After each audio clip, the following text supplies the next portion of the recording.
All right, this is a completed Short Victory Boris campaign. I think I'd classify Boris now as perhaps the easiest of the Kislev factions.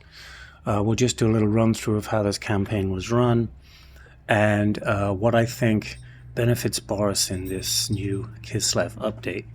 So we're on turn, where are we? We're on turn 59 and we've won. We used the migration technique, which is you start up here. Where is it we start? It's at some crappy little place. Where the heck is it that we start in this campaign? Oh, okay, yeah, it's down this end, isn't it? All the way down here. You start at Tower of Torment, and you want to, hang on.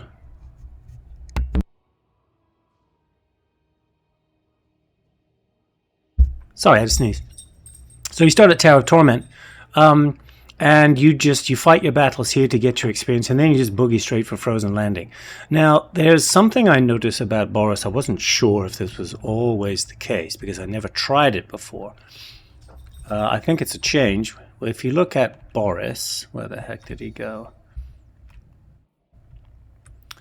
So if we look at Boris, he's got this skill, Resettler here.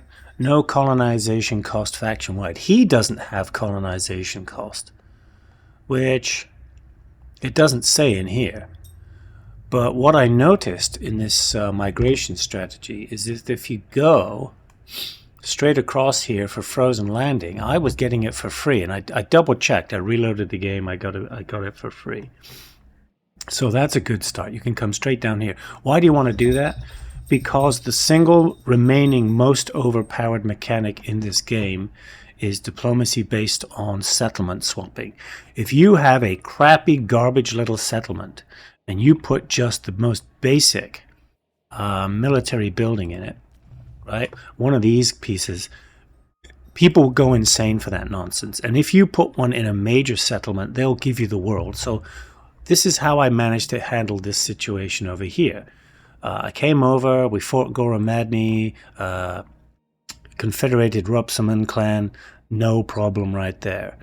And then, of course, we've got Arbol here. Arbol comes over here, acts like an a-hole. So I just offered Dwarslav here, which I had taken, with a settlement in it, to Astrogoth and said, hey, why don't you come fight Arbol? So that kept those two busy for a while. Then I was able to take out Arbol. And then Astrogoth was so depleted, I came over here and took him out. And then I took these two settlements here and traded them for peace for this guy, right? I mean, if you look at our relations, they're pretty unfriendly now. But I haven't had a fight with him in about 40 turns. And what's he going to do to me? He's not going to do much. Plus, I traded Uzkaluk and Dwarslav to Katarin as a buffer, so that if there's a fight, he has to do it.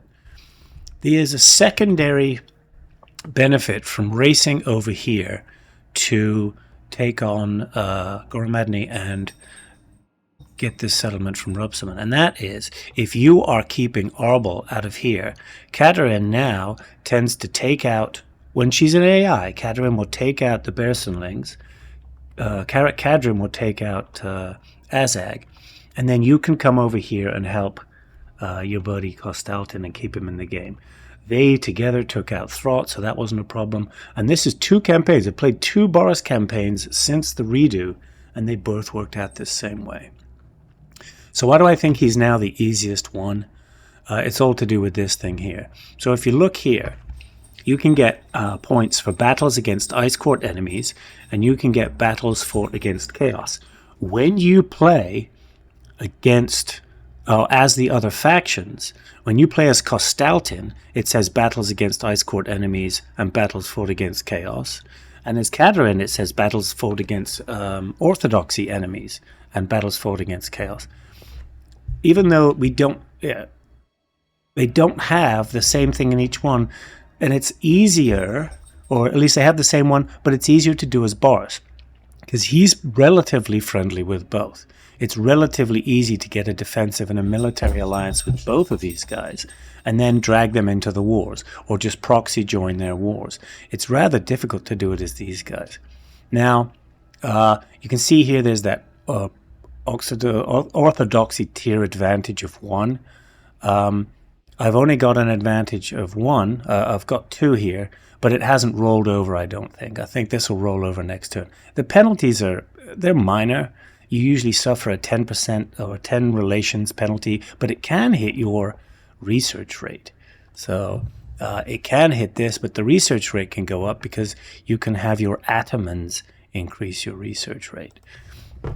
Overall, what do I think of this update? I think it's a fantastic update. I think this is a very, very good mechanic, even if it's unbalanced. My style of play, the Orthodoxy boons, are way better than the Ice Court ones.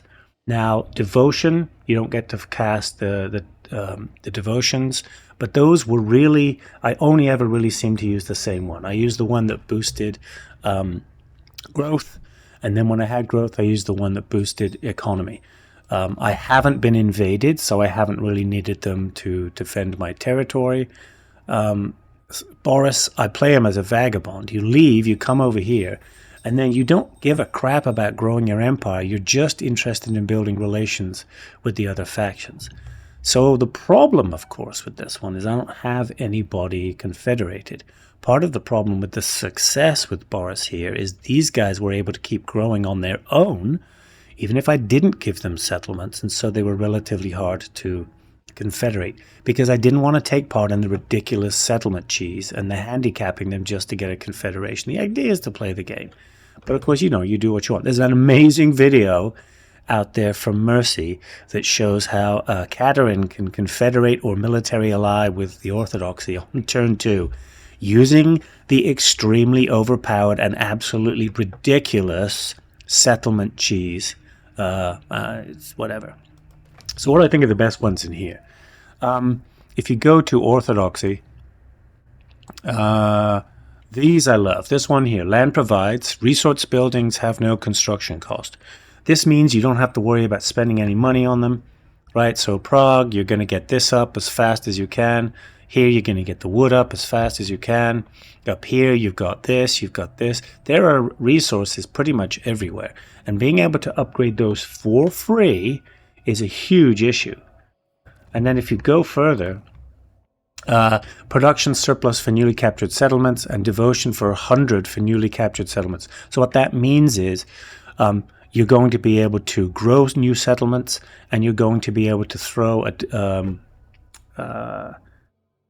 well, I was just talking about them. You're about to throw one of those local benefits in there right away. This one here, infrastructure cost and time. That's great for growing up quickly when you need to defend something.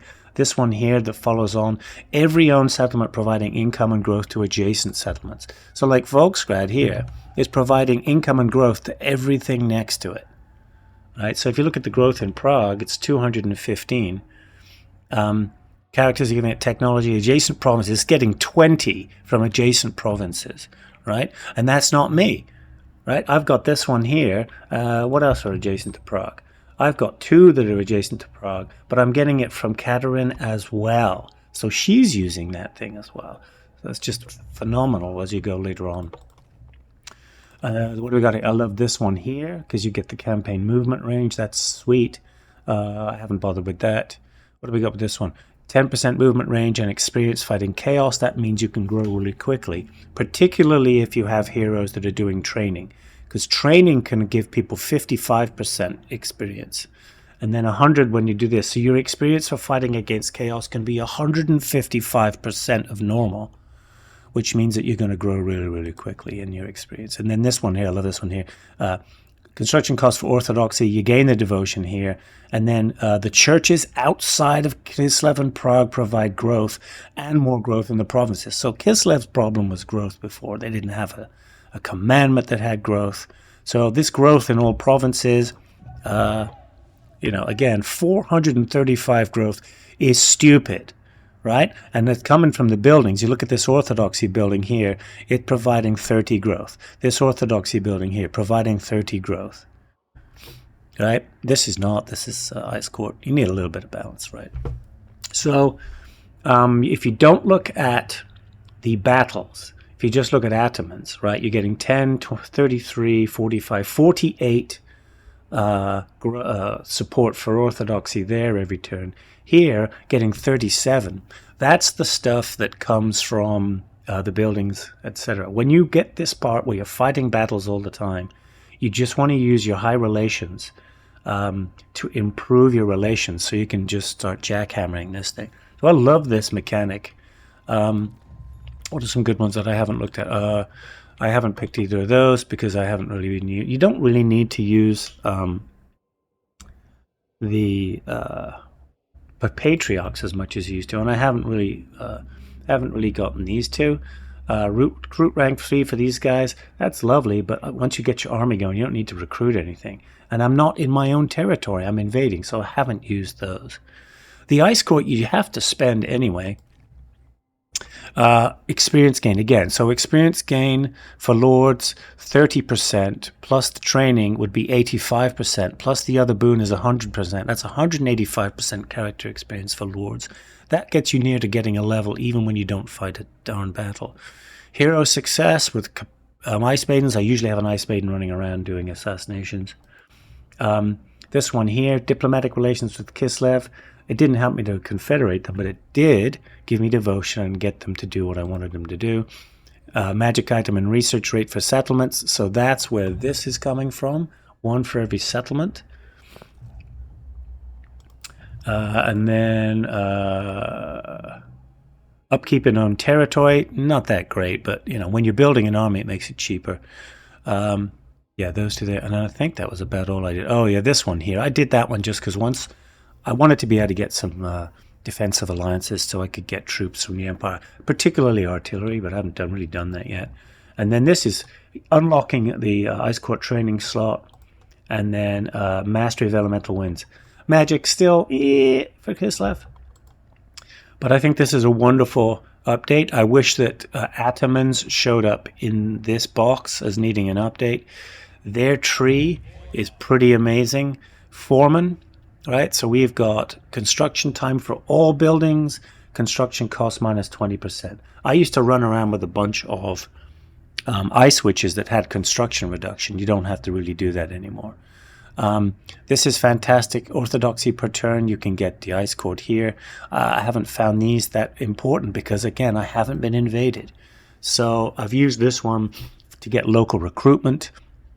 But I think that these here, is it that one there? Yeah, growth. So this is another source of growth. So you can finally actually grow your settlements when you're Kislev. You can do some tricks. You can move these guys around to new areas to make them grow really quickly. They get experience from this, which again ties into the freebies. I'm really, really happy with this update. It makes Kislev a lot more fun. There was just things you had to do all the time as Kislev. You had to take the commandment or the devotion benefit that was, what are they called? You don't call the damn things by their name. Devotion benefit, you had to take growth, and then you kind of you could take the money one at the end. Look, I've even got spare points I haven't spent yet. So we abandoned this. We came down here. We jacked around in here until we got Gorobadny. Then when Arbol came pouncing over with his nonsense, we got this fella to fight him by using the cheese to... I mean, I gave him Karak Vlag with a military building in it, and he just wanted to do whatever I asked him to. Once I was stable here, once these guys were set up because I had taken away Arbol, they were able to handle Throt, then they were able to handle Azazel, and I was able to just wander through here. Now you can see here, I'm still not sure exactly how this one works, but you'll see here that the climate, the unpleasant climate, it's not affecting me here. This is what, remember, the Wood Elves look like this. The Wood Elves don't have climates because they can go anywhere. It just hasn't happened here. I'm not sure what building it is. If anybody knows what it is that I've done, I know it's supposed to be a benefit of Boris that he can ignore wasteland attrition and wasteland issues. So these guys still have increased costs, I think, for stuff, do they? So let's have a look. If I was to build this building here, it would be 9440. That's got an Ataman in it, though. Probably this is probably different. But if I look at it up here, 6240. It's even less there, probably because I got an Ataman. Who knows? I don't really know. So I know there's something that removes that that unpleasant chaotic wasteland. I I can't find what it is. So I kind of stumbled on that one. I knew it was out there. I stumbled on it. But I love this campaign. This is one of my favorite campaigns. I wonder if I still have the thing where I can show the other screen. I don't think I do. I had a partial monitor. Let's see if I can get that to match my Chrome here.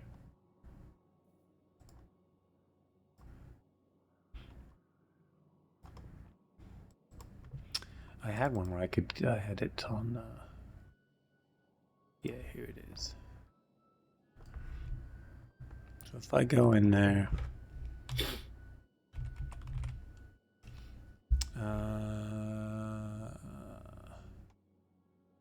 yeah, hang on, let's switch this over so I don't show anything I shouldn't be showing.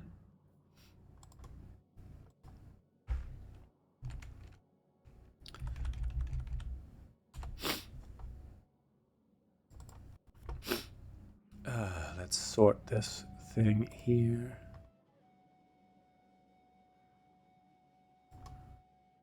There we go. So if we go back in here,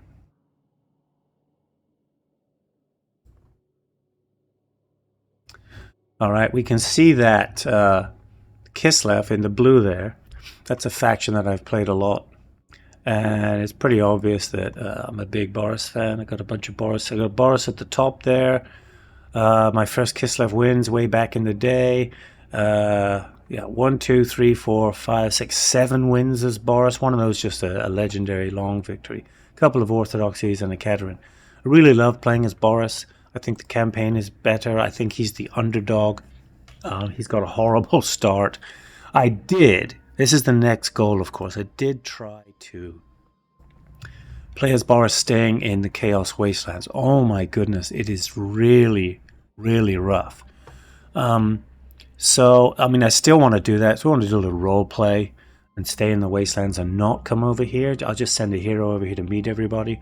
But that's difficult because it's tough to get these guys to want to fight these guys if you're not using settlement cheese and you're just using relations, which is a way to improve your benefits, right? So this is points for chaos, but nothing for orthodoxy if they're not also enemies with those.